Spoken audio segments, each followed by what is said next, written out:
नमस्कार शेतकरी मित्रांनो, मी अनुप फाळके अनुभव शेतकरी मित्रांचा या युट्यूब चॅनलवर आपलं स्वागत करतो आहे. याआधी पण आपण हा व्हिडिओ बघितलेला आहे. एक आपण हिंग आणि हळदीचा प्रयोग कीटकनाशक म्हणून केलेला आहे. तर एक आमचे शेतकरी मित्र आहे, जे आमचे सबस्क्रायबर पण आहेत, त्यांनी आम्हाला सुचवलेलं आहे की याच्यात तपकीर घालून बघा तुम्ही, चांगला प्रयोग होईल. त्यांनी सुद्धा वापरून बघितला, त्यांना चांगला अनुभव आलेला आहे.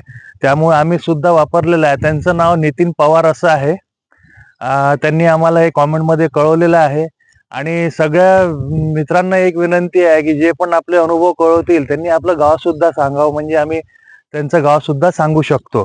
तर आपण हळद आणि हिंग याचा फायदा काय आहे हे मागे व्हिडिओमध्ये बघितलेलं आहे. तसं मी या व्हिडिओमध्ये खाली लिंक टाकून देईल डिस्क्रिप्शनमध्ये, तुम्ही तो व्हिडिओ सुद्धा बघा, नक्कीच फायदा होईल.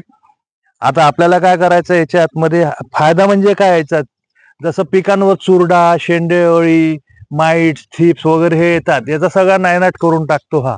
आणि त्याच्यात जर तपकीर किंवा तंबाखू हा जर घातला तर खूपच फायदा होतो. आमच्या शेतकरी मित्रांनी वापरला, त्यांनी अनुभव सांगितलेलाच आहे, ते आपले सबस्क्रायबर सुद्धा आहे. तर आम्ही सुद्धा प्रयोग केलेला आहे. तर आपण बघूया कसं कसं वापरायचं आहे. तर याच्यात आम्ही 15 लिटरचा पंप आहे. याच्यात आम्ही थोडं पाणी घातलेलं आहे आधी, तुम्ही बघू शकता, इथे दिसतेच आहे खाली पाणी घातलेलं. त्यानंतर आपल्याला याच्यात घ्यायचं आहे 300 मिली ताक. तर 300 मिली ताक घ्यायचा आहे. आणि महत्वाचा मुद्दा म्हणजे एक लक्षात ठेवायचा आहे की एक कापड, छान कापड घ्या, कापडाने सगळं औषध गाळून घ्या, जेणेकरून तुमचा पंप चोकअप होणार नाही. तर हे सगळे शेतकरी मित्र असं करतात, पण नेमकं जेव्हा आपल्याला वापरायचं असतं तेव्हाच आपण विसरतो. तर याचं आपण घालूया 300 ml ताक.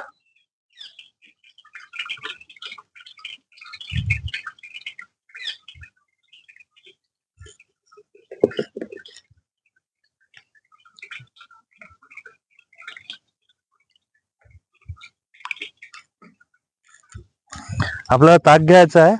हा, आणि महत्वाचा मुद्दा म्हणजे लक्षात एक ठेवायचा आहे की ताक हे आपल्याला 8 ते 15 दिवस जुनं घ्यायचं आहे. म्हणजे का ताक आणून ठेवून द्यायचं, 8 ते 15 दिवस जुनं ठेवायचं आहे. कुठल्याच जे ताक ठेवतो आपण शेतात आणताना चालेल, तुम्ही स्टीलच्या किंवा पितळीच्या कुठल्या डब्यात आणलेलं, पण जेव्हा आपण 15 दिवस जेव्हा त्याला साठवून ठेवतो तेव्हा आपण माठात किंवा प्लॅस्टिकच्या यातच ठेवावं, इतकं लक्षात घ्या. ठीक आहे. त्यानंतर आपण घेतलेला आहे 1.5 ग्राम हिंग.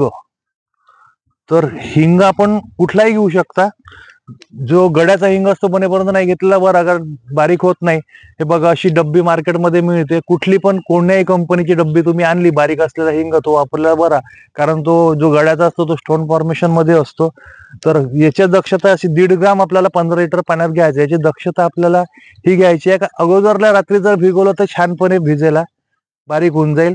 जर ते शक्य नसेल तुमच्याकडून तर कमीत कमी 1 ते 1.5 तास आधी तरी याला भिजत घाला हिंगाला, आणि त्याच्यानंतर वापरा. आता आपल्याला 15 लिटर पाण्यात आपल्याला वापरायचं आहे 1.5 ग्राम हिंग फक्त, आणि मोजून घ्यायचं आहे. हे हिंगाचं पाणी आहे, आम्ही याच्यात घालतोय.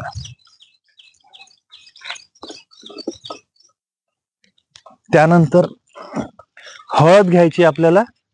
तर एका पंपाला फक्त आपल्याला 7 ग्राम हळद घ्यायची आहे. ठीक आहे. तशी 10 ग्राम पर्यंत घेतली तरी हरकत नाही आहे, तो नुकसान काहीच नाही आहे. पण याच्यात आपण हिंग, तपकीर वगैरे सगळं वापरतो आहे, त्याच्यामुळे आपण 7 ग्राम घेतली तरी याचे रिझल्ट मिळेल.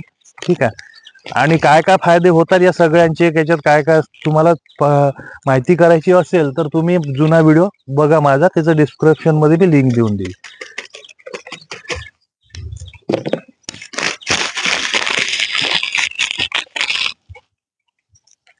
हळदीचं पाणी करून घेऊ आपण.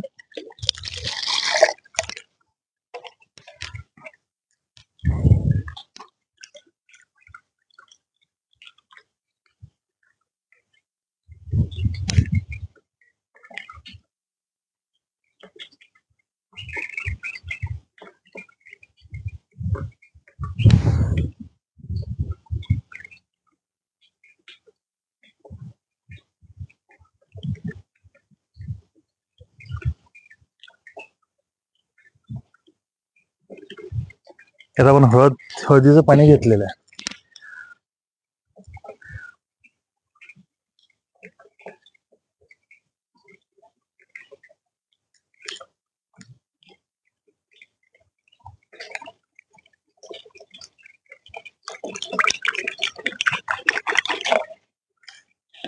आता महत्वाचा मुद्दा म्हणजे ज्यात नवीन वस्तू जी आलेली आहे ती तपकीर तंबाखू.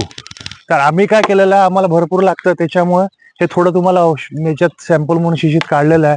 तसं आमच्या 10 लिटरच्या कॅनमध्ये आम्ही ठेवलेलं आहे. 1 किलो आम्ही तंबाखू घेतलेला आहे. त्याला एक रात्रभर मुरू घातलेला आहे चांगला असा पाण्यात, 10 लिटर पाण्यात. त्यानंतर दुसऱ्या दिवशी त्याला उकळून घेतलेलं आहे. 10 लिटरचं 5 लिटर पाणी केलेलं आहे आम्ही, आणि ते याच्यात आम्ही घालून राहिलो आहे 200 मिली. हे 50 मिलीचं माप आहे, 200 मिली मी घालतोय. हे असं पाणी तयार होतं, बिलकुल कथ्थई काळपट रंगाचं.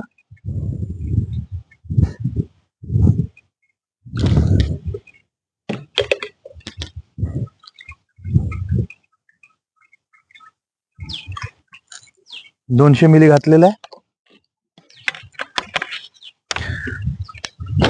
आणि याची फवारणी आपण कपाशीवरही घेऊ शकता, टमाटर, मिरची, वांगी, कुठल्याही पिकावर आपण याची फवारणी घेऊ शकता. कुठलंच नुकसान होणार नाही, होईल तर फायदाच होईल याचा. ऑर्गॅनिक असल्यामुळे कुठं, आणि महत्वाचा मुद्दा, कुठलंच रासायनिक औषध कुठलंच वापरू नका. आणि दुसरी महत्वाचं लक्षात ठेवायचं म्हणजे सकाळी किंवा संध्याकाळी वापरा. सकाळी 10 वाजेपर्यंत आणि संध्याकाळी 4 वाजेनंतर याची फवारणी घ्यायची आहे.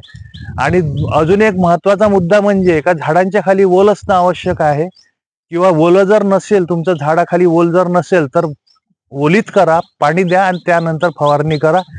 माहिती आवडली असेल तर चॅनलला लाईक करा, सबस्क्राईब करा, शेअर करा, आणि नवीन मित्र जर चॅनलला आले तर ते नक्की सबस्क्राईब करा, जेणेकरून आमचं व्हिडिओचं नोटिफिकेशन तुमच्यापर्यंत जाईल. घंट्याचं बेलचं आयकॉन दाबा, पहिलं नोटिफिकेशन तुमच्यापर्यंत येईल. आपले अनुभव काही असतील तर आम्हाला कॉमेंटमध्ये कळवा, नाव कळवा, आणि त्यासोबत नक्की गावाचं नाव सुद्धा कळवा. धन्यवाद.